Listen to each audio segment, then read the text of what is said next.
Welcome to 69 TV. నేను సుమాంజలి. ముందుగా వార్తల్లోని ముఖ్యాంశాలు. ఫిల్మ్ నగర్లో నకిలీ ఐపీఎస్ అధికారి అరెస్ట్. స్పెషల్ ఆఫీసర్ అంటూ పలు ప్రాజెక్టులు ఇప్పిస్తానంటూ బిల్డర్ల దగ్గర డబ్బులు వసూలు.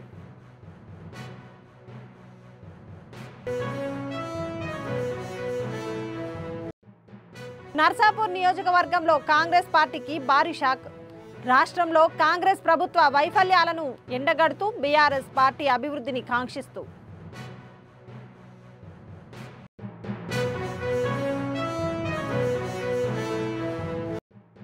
ఉప ముఖ్యమంత్రి శ్రీ మల్లు బట్టి విక్రమార్క కుమారుడు సూర్య విక్రమాదిత్య సాక్షిల నిశ్చితార్థ వేడుకకు వధూవరులను ఆశీర్వదించారు రేవంత్ రెడ్డి సతీ సమేతంగా.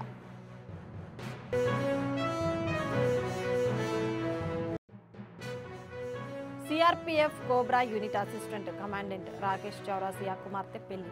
కోబ్రా యూనిట్తో పాటు డీజీ వధూవరులను ఆశీర్వదించారు.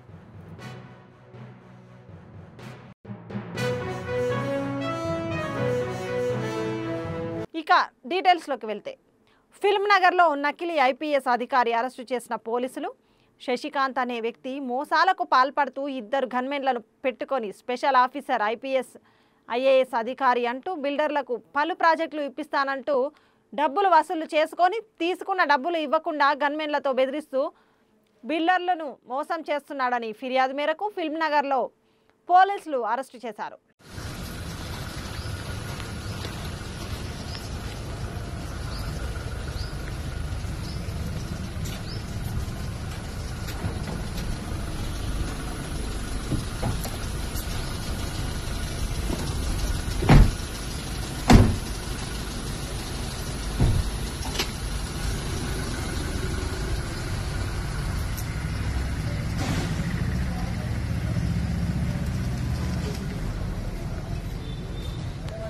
మెదక్ జిల్లా నర్సాపూర్ నియోజకవర్గంలో కాంగ్రెస్ పార్టీకి భారీ షాక్ తగిలింది.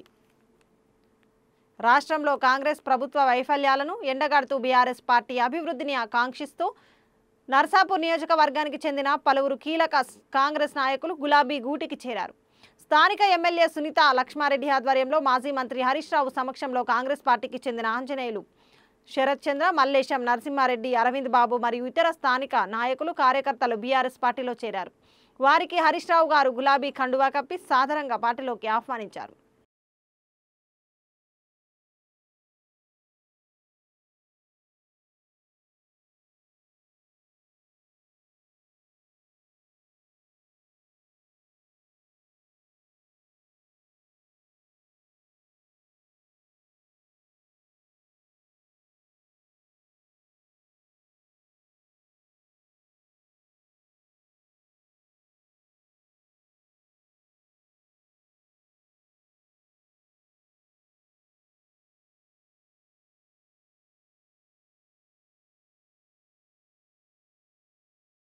ముఖ్యమంత్రి శ్రీ యనుమల రేవంత్ రెడ్డి గారు సతీ సమేతంగా ప్రజాభవన్లో జరిగిన ఉప ముఖ్యమంత్రి శ్రీ మల్లు బట్టి విక్రమార్క గారి కుమారుడు సూర్య విక్రమాదిత్య సాక్షిల నిశ్చితార్థ వేడుకకు హాజరై కాబోయే వధూవరులను ఆశీర్వదించారు.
బాపట్ల బల్లికురవ మండలం కుప్పెరపాడు వద్ద వేగంగా వస్తున్న లారీ అదుపు తప్పి జన నివాస దుకాణంలోకి దూసుకెళ్లింది. అదృష్టవశాత్తు ప్రమాద సమయంలో దుకాణంలో ఎవ్వరూ లేకపోవడంతో పెద్ద ప్రమాదం తప్పింది. పోలీసులు సంఘటనా స్థలానికి చేరుకొని ప్రమాదం జరిగిన తీరును పరిశీలించారు.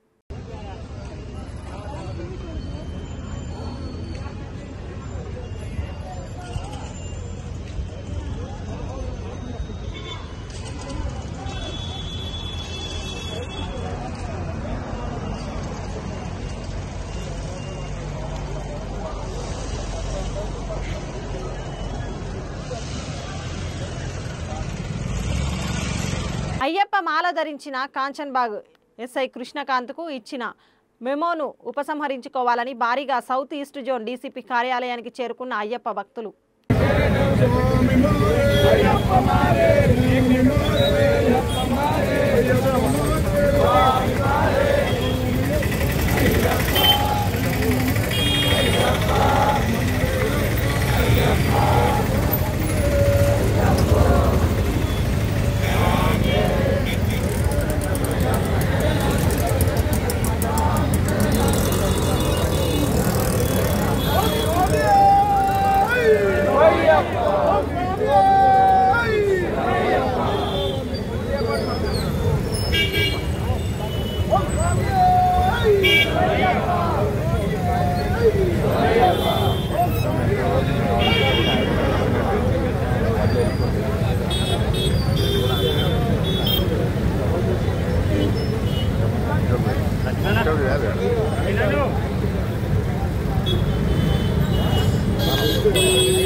దేశం కోసం అమరులైన జవాన్లను ఆర్మీ ఎప్పటికీ మర్చిపోదని నిరూపించే ఘటన ఇది. 16 ఏళ్ల క్రితం దంతెవాడలో జరిగిన నక్సల్స్ వ్యతిరేక పోరాటంలో CRPF cobra unit assistant commandant Rakesh Chaurasia అమరులయ్యారు. ఇటీవల ఆయన కుమార్తె పెళ్లి జరగ్గా దీనికి కోబ్రా యూనిట్తో పాటు డీజీ కూడా వచ్చి వధూవరులను ఆశీర్వదించారు. ఈ ఘటన సైనికుల మధ్య బలమైన బంధాన్ని, అమరవీరుల కుటుంబాలపై వారికున్న గౌరవాన్ని చాటింది.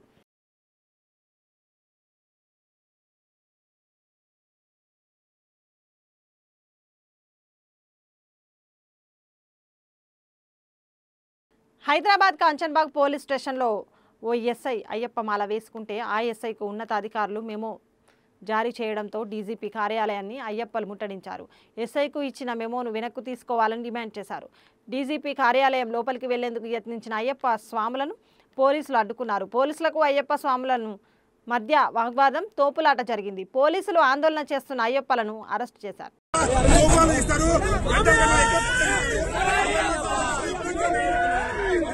అయ్యప్ప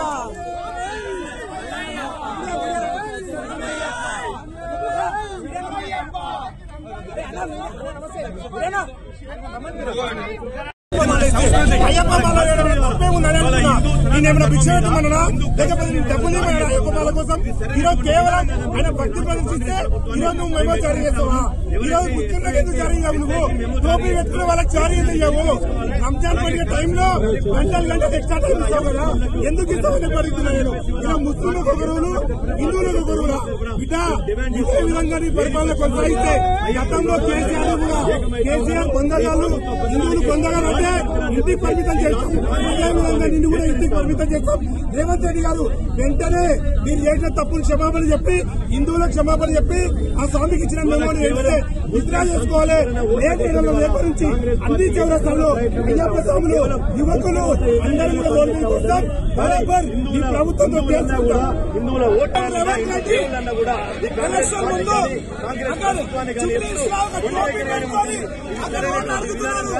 ముస్లిం వాళ్ళకి సపోర్ట్ చేస్తున్నారు, వేరే మండలానికి సపోర్ట్ చేస్తున్నారు. ఒక్కసారి కూడా ఆయన చేసిన చెప్పలేదు. అక్కడ చూసిన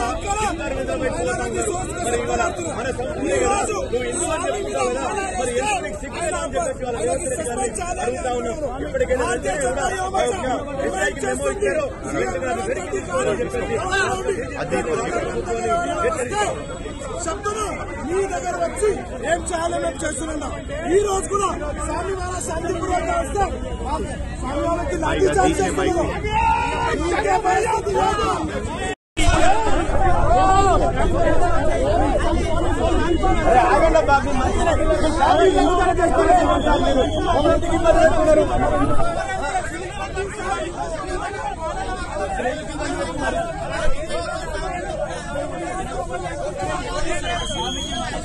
ఇది నిజంగా చాలా ఖండించాల్సిన విషయం. వల్ల అయ్యప్ప మాల ధరించుకొని మేము ఒక శాంతియుతంగా ఇలా పోలీసు డీజీపీ గారికి ఒక రిప్రజెంటేషన్ ఇవ్వడానికి వస్తా ఉంటే మా నాయకులను అయ్యప్ప స్వాములలో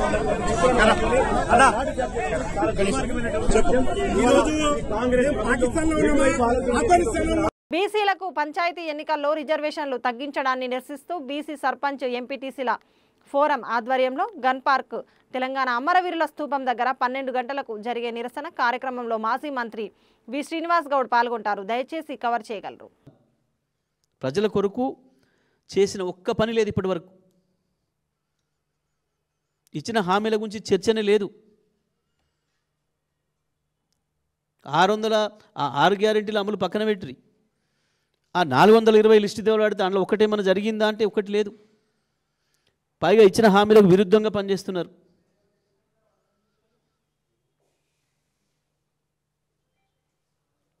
ఒడ్లు కొనే సోయి లేదు, పత్తి కొనే సోయి లేదు.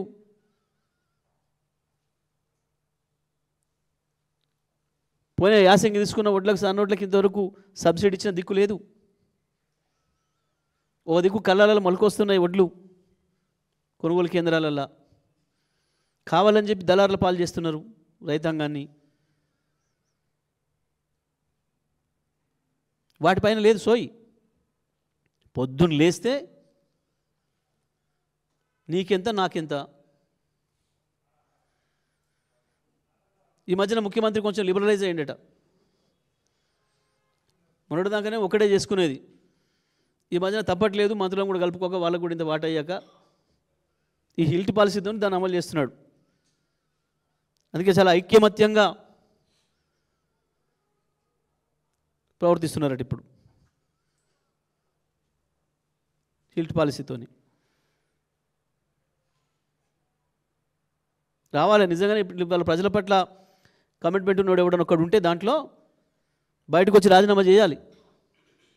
ఇంత దుర్మార్గమైన స్కామ్ ఇది రేపు ఎప్పటికైనా మనకి ఇబ్బంది అవుతుంది, జైలుకు పోవాల్సిన పరిస్థితి వస్తుందని సోయింటే బయటకు వచ్చి వ్యతిరేకించాలి. మరి వాస్తవానికి బయట అనుకుంటున్న దాని ప్రకారం అయితే ఇండస్ట్రీ మంత్రికి కూడా అసలు కబర్ లేదట దీంట్లో, అసలు జీవో వచ్చేంతవరకు కూడా. ఎవరో చెప్తే విని ఆశ్చర్యపోయినట్టు ఆయన కూడా ఇచ్చిండు. ఒకసారి నిజమే ఇది బయటికి పోతుంది నాకు తెలియదని చెప్పి అనుకుంటారని చెప్పి ప్రభుత్వానికి 4,000 కోట్ల ఆదాయం వస్తుంది దీంతో. ఎట్లొస్తుంది 4,000 కోట్లు? 5 లక్షల కోట్ల ఆస్తి ఎందుకు 4,000 కోట్లు వస్తుంది ప్రభుత్వానికి? ఒకటే మాట మేము అడుగుతున్నాం. ఇప్పుడు నువ్వు ఏ బాలనగర్లోనో ఏ జీడిమెట్లలోనో ఏ నాచారంలో 2,000కో 3,000కో గజం వీళ్ళకి ఇస్తా అంటున్నావు కదా, అక్కడ ప్రజా అవసరాల కొరకు వేరే భూమిని అక్వైర్ చేయి, ఎంతకు చేస్తావో. జీడిమెట్లలో లేదా బాలనగర్లో 1 ఎకరాన్ని నువ్వు 9 కోట్లకో 10 కోట్లకో వాళ్ళకి ఇద్దామని అనుకుంటున్నావు. ఆ పక్కన 1 ఎకరం ప్రజా అవసరాల కొరకు, రోడ్లకు కావచ్చు ఇతర అవసరాల కొరకు అక్వైర్ చేయి ప్రైవేట్ వ్యక్తుల నుంచి. మినిమం 100 కోట్లు అవుద్దా కాదా? మినిమం 100 కోట్లు అవుద్దా కాదా?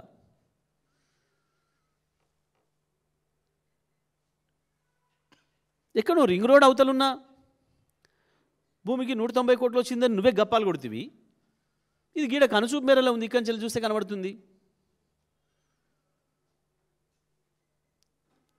నీ ప్రగతి భవన్ నుంచి చూసినా కనబడుతుంది, నీ కమాండ్ కంట్రోల్ నుంచి చూసినా కనబడుతుంది, సెక్రటేరియట్లో నీ ఫ్లోర్ నుంచి చూసినా కనబడుతుంది, ముఖ్యమంత్రి ఆఫీసు విండో నుంచి చూసినా కనబడుతుంది. బాలనగర్ జీడిమెట్ల నాచారం ఎందుకు ఇది 3 కోట్లకి 4 కోట్లకి ఎకరం ఇస్తావు? ఇంత అర్థం కాకుంటుంటారు అమాయకంగా ప్రజలు. 100 కోట్లు వచ్చేదాన్ని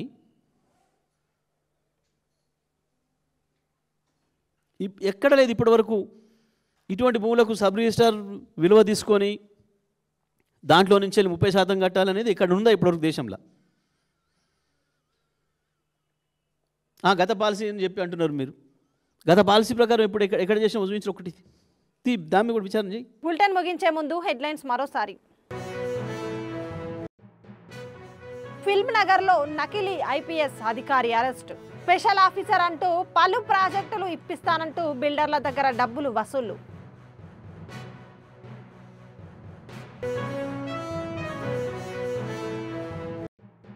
నర్సాపూర్ నియోజకవర్గంలో కాంగ్రెస్ పార్టీకి భారీ షాక్. రాష్ట్రంలో కాంగ్రెస్ ప్రభుత్వ వైఫల్యాలను ఎండగడుతూ బీఆర్ఎస్ పార్టీ అభివృద్ధిని కాంక్షిస్తూ.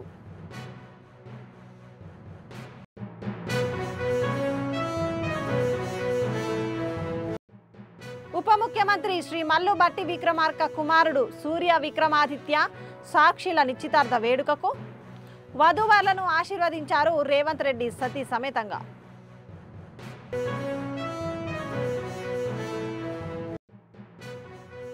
CRPF cobra unit assistant commandant Rakesh Chaurasia కుమార్తె పెళ్లి. కోబ్రా యూనిట్తో పాటు డీజీ వధూవరులను ఆశీర్వదించారు.